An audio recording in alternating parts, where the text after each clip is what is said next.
Hey everyone, welcome back to Reissued. If you're new here, my name is Andrew. If you are not new here, you know that we have been involved in a very extensive living room makeover for the last couple months here on my channel, and today we are taking some great steps forward in that renovation. We're going to be finishing up stripping and staining all of the woodwork in the room, and we're also going to be painting the walls, the windows, and the floor. When I say it like that, it doesn't sound like all that much, but it was so much work. Now, I've been living through my home renovation for almost 4 years now, and so I've noticed some patterns. And so as we go today, I'm going to be sharing 6 lessons that I've learned throughout my DIY makeover that showed up again this week in this very intense 6 days of work. Hopefully this will set your expectations and maybe spare you some stress if you're heading into a DIY renovation yourself, or at the very least offer you some solidarity if you're already entrenched in it. Sometimes it's just helpful to know you're not alone. I can't wait to get started and show you the major progress that we've made in this room. 3, 2, 1, go! Okay, so before we get started today, if you're not already subscribed and you want to follow along with my living room makeover, go ahead and hit that subscribe button. Also, just to give a little bit of context here, we finished up the massive wall of built-ins in this room a couple weeks ago. I styled them. In that video, I mentioned that we're going to be doing a library ladder on this wall so that I can access all the shelves and the hidden storage up above. What I did not mention is that this is going to be a Putnam rolling ladder. Now, if you know anything about library ladder systems, Putnam is kind of like the gold standard. I think they've been around for over 100 years making ladders. And so, of course, I wanted one for this space, and so I reached out to them, and they agreed to send me one in exchange for me making kind of an instructional video on their website about how to install it. So I'm going to be shooting that for them really soon, as well as some promo images to feature on their website. So we kind of needed the room to look a little better than unfinished walls, unfinished trim, unfinished floor. So that kind of pushed these projects to the top of the list and sped up the timeline here. So we have a lot of work to do in these 6 days. So let's rewind back to the beginning and get it done. Okay, a little life advice from Reissued. Whenever you're feeling some kind of way, grab your heat gun and strip some paint off of something ugly.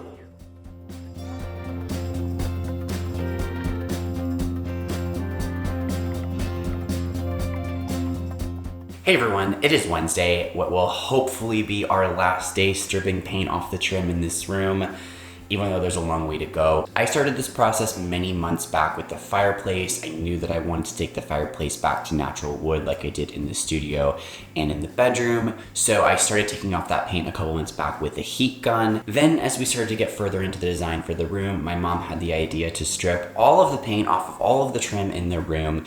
We've done this in other spaces before and ended up painting it over, but the wood underneath is so beautiful. And so even though it's a lot of work and that the trim underneath is not perfect and will need some repairs, I think it's going to be really beautiful to have this be natural wood. It's going to give us that library feel and also be different than what we have in any other room. One of the things that I like about my old house, in contrast to this kind of open concept living that we see a lot lately, is that each room is individual and therefore can have its own personality and its own vibe. And so as I look through from one room into the next, I want to see that contrast happen. So having this be natural wood feels like the right vibe for the room, but also I think will play really well with the rooms that are adjoining. However, this has been a really long process. Again, I started in a couple months back with the heat gun. I love using the heat gun to remove paint because it's very efficient and it heats it up right away. It takes off all the layers in one go, and then you can kind of stop whenever you want to. However, I developed a suspicion that if the heat gun wasn't causing my eczema, it certainly wasn't helping with the fumes and the just heat coming straight at my face. So we have moved away from using the heat gun in recent weeks. We've switched over to using a couple different paint strippers. This Smart Strip product has been really good because it's very kind of gooey and clings on because we're not doing this on a flat surface. Everything is vertical. It's been bonding really well. We've been covering it with saran wrap and then going back, and it does a pretty good job removing all the layers of paint if we leave it for like 24 to like 48 hours maximum. However, this does still take like 2 rounds in each area to get most of the paint off, and then there's still a bit left. So we're either going in with sandpaper or a thinner stripping product to remove that as well. All in all, this just feels massive because we have 2 huge windows, 2 huge doors, and a big thick baseboard around the whole room. But I think if we push really hard today, we're gonna be able to knock it out mostly so that we can move forward with painting and other things later in the week. Let's get to it.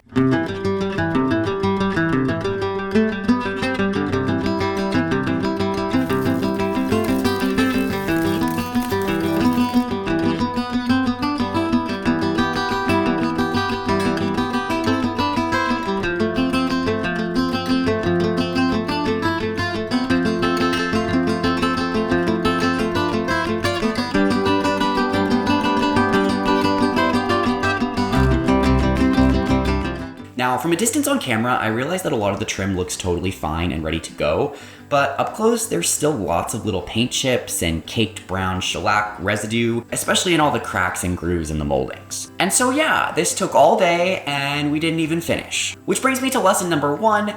Everything takes longer than you expect. Even when everything goes right, it's easy to underestimate how much little tasks like paint prep and tiling and sanding and even planning can take. Not to mention when things go wrong. I'm really trying to get better at creating more realistic timelines for my projects now that those project completion dates are affecting so many different elements of my channel. But clearly I'm still struggling to get it right, so yeah, one day down and we're still stripping paint. Also, I haven't mentioned this in a video yet, but you may be noticing that both doors are removed here. The door between the living room and the hallway we did remove permanently, and we patched where the hinges are, so that will just become an open doorway into the hallway. Between the living room and the studio, I wanted the option to have a little bit of privacy there, but something that would still let the light through. So we're gonna be switching out the door for this glass French door. This one used to be between the atrium and the hallway, and we removed that to open that up. So we're gonna move that over here instead to give a little bit of division, but still to let that light come through. So pretty, this girl.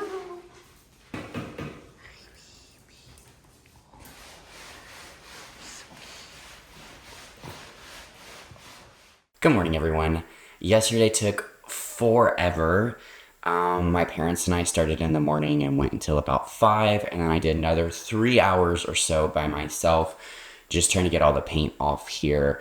Again, we were trying a bunch of different methods, different strippers, wetting it, scrubbing it. We're trying to avoid sanding in this case now that we have a full bookshelf full of things that are gonna get dusty anyway. However, I think a little bit of sanding is gonna be inevitable. As we get started today, there are little tiny bits of paint all over here that are just super stubborn that the stripper does not wanna lift. So I am gonna go in with the heat gun and just blast those off. I don't love it, but it's the fastest way to get this done. So I'm gonna make my way around, especially focusing on the edges where it's gonna be touching the wall, because my parents are gonna start priming and painting the walls today, which is very exciting.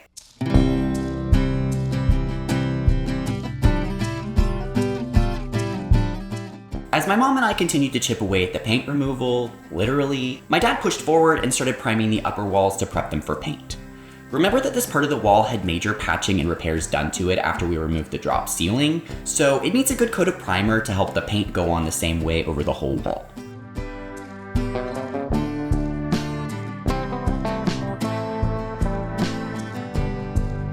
And with the primer done and dry, we can check out the new wall color.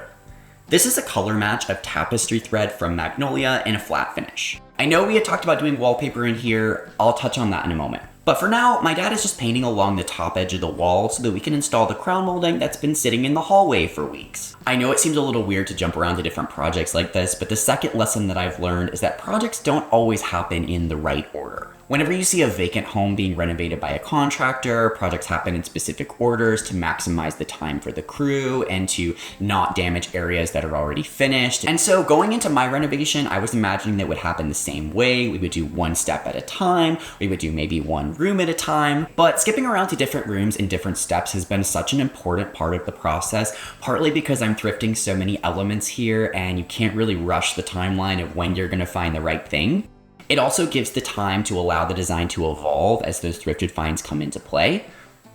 But the biggest thing is that I'm so limited on storage and we're constantly moving things around from one room to the next. So sometimes just being able to get something up and out of the way is absolutely crucial. Hence a big part of why I styled the bookcases in here before we even had the walls done. So it feels chaotic and not as orderly and straightforward as I would like, but it's been necessary.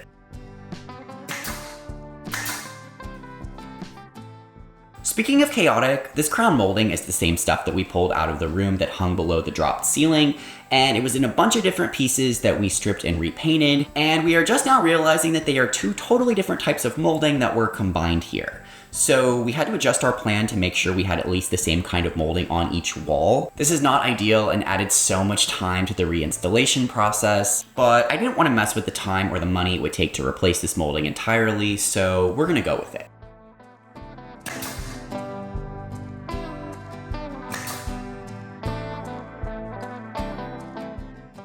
Oh my god, today was so long. Every time I think we're getting close to getting the trim done, it just feels like there's more to do.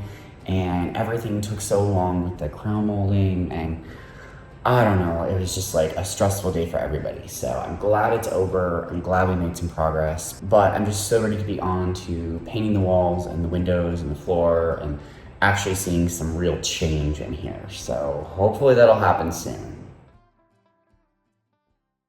Have you ever thought to yourself, if civilization as we know it were to collapse, what skills would I actually have besides paint removal? Do I know how anything works? I feel like I've honed some practical skills over the past couple of years on my channel with basic building and garment construction and making things look pretty, but I still have a long way to go, which is why I'm so excited to be opening up a special delivery from Hungry Minds, which is the sponsor of today's video. Introducing the book, The Ultimate Guide to Rebuilding Civilization. The book offers step-by-step instructions on rebuilding essential aspects of civilization with practical knowledge about everything from plants and food production to construction and machinery. And it's written in simple language that's easy to understand for those of us that know nothing. And even better, it's all depicted in beautiful vintage-style illustrations and wrapped in a stunning blue and silver binding. I mean, this is so me. Ever since styling the library wall in my living room, I've been thinking about expanding my collection of beautiful books, maybe getting books that I really love in a hardback version that's beautifully bound, something that will make that text feel even more special and stand the test of time. And the book is the perfect start to that collection. I'm gonna pop this on the built-ins for now, but I'll probably put this on the coffee table so that it's easy to flip through once I have a coffee table. Right now, you can click the link in the description or scan the QR code on screen and use my code REISSUED10 for 10% off your purchase of the book. You know I love a masterful intersection of beauty and functionality, and the book is the ultimate expression of that. So pick this up as a gift, or maybe a gift to yourself, for a survival guide that is also a beautiful work of art. And thank you so much to Hungry Minds for sponsoring this video. Remember when I thought I would get all the paint stripping done on Wednesday? Spoiler alert, I'm in for another full day of stripping here. First, we taped up some plastic to cover the doorway and the built-in so that we could mitigate the dust while sanding. My dad and I hit a lot of the flat points around the room with an orbital sander, with a vacuum on it to further help contain the dust. This was good in theory, but the shellac residue on the trim gunked up our sandpaper so quickly, so it was not as effective as I was hoping. So my dad switched gears to rolling the walls, still leaving a little space around the trim to allow us to finish the stripping. So now let's talk about the walls. Again, in my planning video, I had talked about using wallpaper in this room. There was wallpaper in this room originally. It feels very period appropriate. However, the walls in this room are very heavily textured from years of plaster repairs and spackling and layering. And so I just felt that going over this with the paper, particularly something that had metallic notes in it like I was looking at, would just look pretty uneven on the walls. Also, when we took out the ceiling, I got a few comments that mentioned how much they really liked that kind of natural plaster look.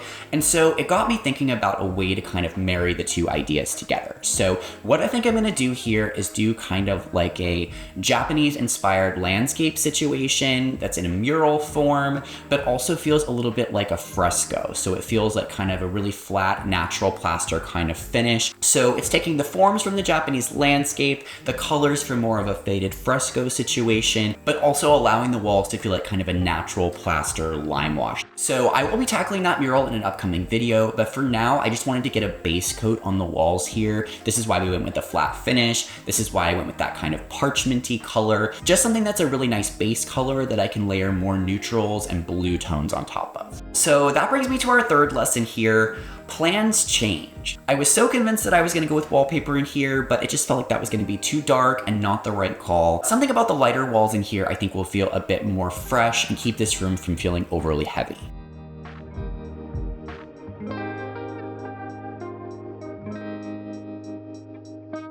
So now that the trim is finally mostly there, let's hit it with some stain to see how it looks. I'm staining this in the shade Early American, which is a shade that I've used in the studio and the pantry. I wanted something that would keep the warm oranginess of the wood, but offer a bit more depth. I didn't want this as dark as the ceiling, but a little depth will hide more of the imperfections. Plus, I have a dark fireplace in the bedroom and a light fireplace here in the studio, so making this a medium tone kind of satisfies my collect 'em all mentality.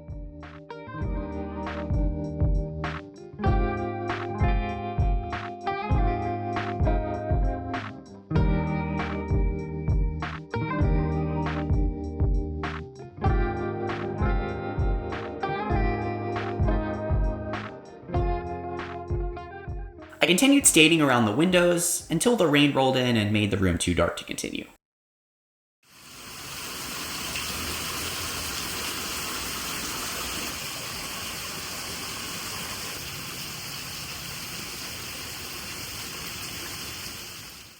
All right, I'm feeling very inspired by the progress in here. I'm gonna finish up staining a little bit, and then we are gonna go in and start painting on the windows because I'm dying to see how that looks. It's just all coming together and there's finally some momentum. So yay, let's do it.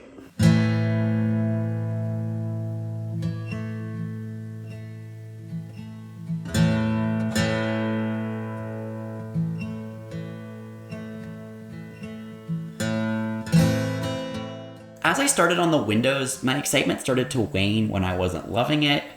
Something about the blue on the crown and the built-ins and the windows just felt too matchy-matchy, and it just wasn't feeling right to me. Which brings me to my next lesson: there always comes a time when you hate it.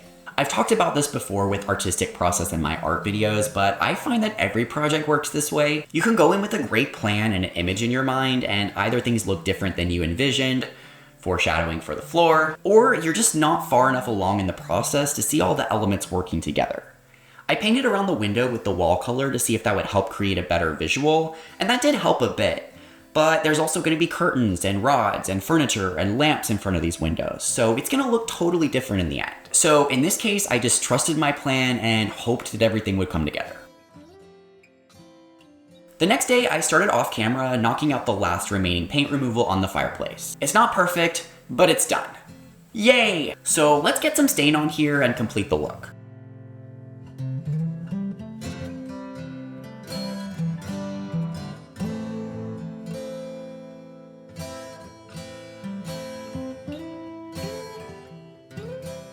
The rest of the day, we're wrapping up all the final details that will polish up the finish in here.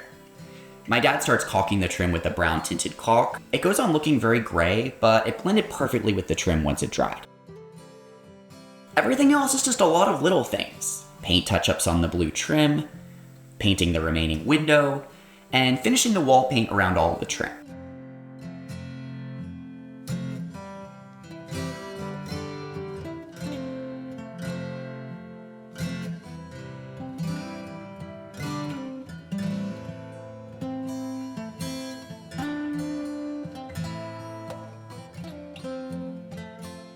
I'm also going in with burnt umber acrylic paint on all the little areas on the trim where the paint wasn't fully removed or caught in nail holes or gaps.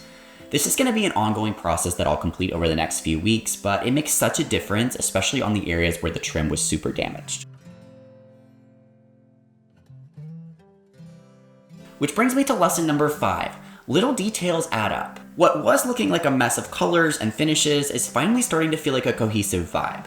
And the details made the difference. I'll still need to apply a coat of polyurethane to the trim later to even out the sheen and seal in the paint, but we're getting there. Now on to the final frontier, the floor.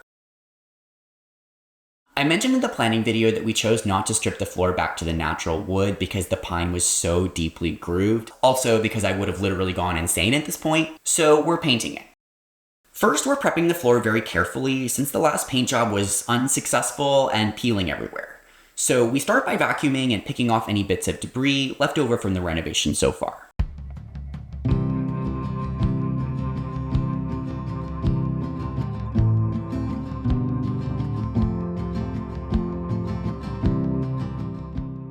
Then we go in with TSP and scrub and mop super thoroughly.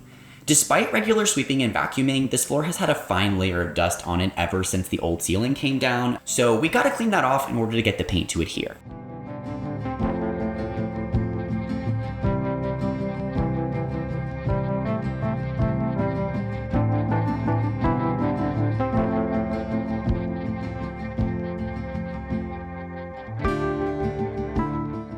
Once everything is clean and dry, we go in with the concrete floor bonding primer that was recommended by the paint guy in our local Lowe's. I start brushing it around the edges, and my dad follows the product instructions, pouring it directly onto the floor and spreading it out with a roller.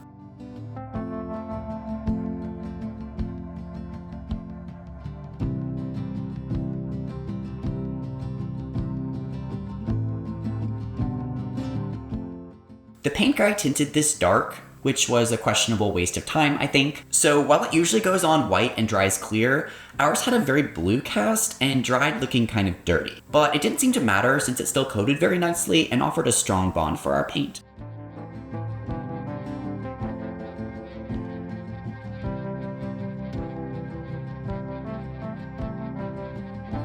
We left it to dry for a couple hours and actually went in with the clean roller to pick up any excess pools after it was almost dry to be sure the finish was even.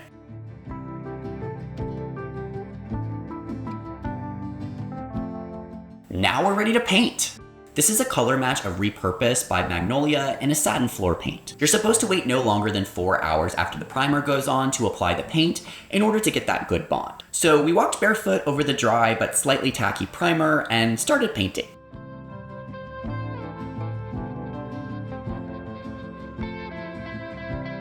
The shade is kind of a gray brown, similar to the color that I used in the primary bathroom.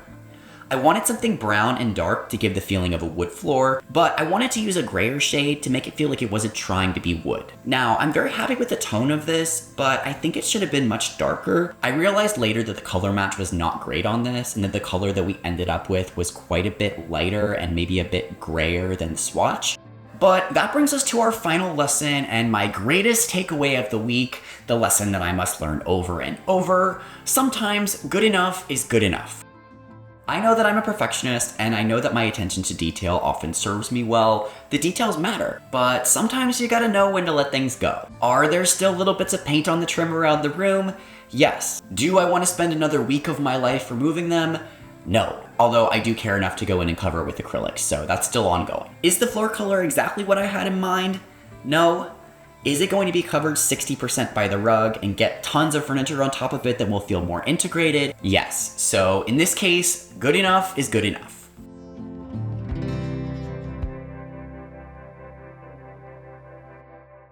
Alright everybody, thank you so much for coming along with me again on this journey. We're gonna have a bit of a before and after here. I don't want to actually go into the room because I want to leave it to cure for at least a couple days, probably up to a week before we walk on it or get any furniture or ladders or anything on it. So I'm gonna be shooting from the outside of the room. However, I am very excited to finally see all of the elements coming into play together. Stay tuned for more projects coming up in this room on my channel. Of course, I'm gonna be doing the massive mural fresco situation on the walls. We're also gonna be adding some height to the fireplace with a headboard and footboard that I found in the trash. I'm going to be trying out a faux tile technique on the fireplace surround and hearth using resin, I think. And then of course we're going to bring in furniture and lamps and all the things that are going to bring this room together. So lots of exciting things to come. Be sure that you're subscribed. Thanks so much for watching. I'll see you guys soon.